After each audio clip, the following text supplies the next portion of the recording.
Hi అండి. Welcome to my channel Lavanya kitchen. ఈరోజు నేను చూపించబోయే రెసిపీ వచ్చేసి దిబ్బ రొట్టె అయితే ఎలా తయారు చేసుకోవాలో చూపిస్తాను. మా నానమ్మ వాళ్ళైతే మా చిన్నప్పుడు ఇలాగే వేసేవారండి.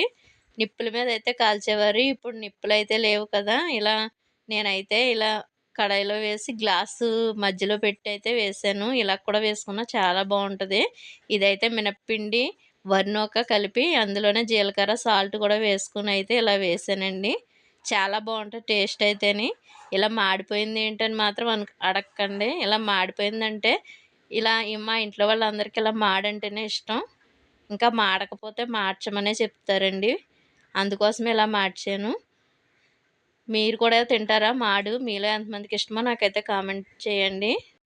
పూర్తి వీడియో చూడాలనుకుంటే మన ఛానల్లో అయితే ఆల్రెడీ నేను వీడియో చేసి పెట్టానండి. దిబ్బ రొట్టె ఎలా వేసుకోవాలనేది. మీరు చూడాలనుకునేవారైతే మన ఛానల్కి వెళ్ళి చూడండి.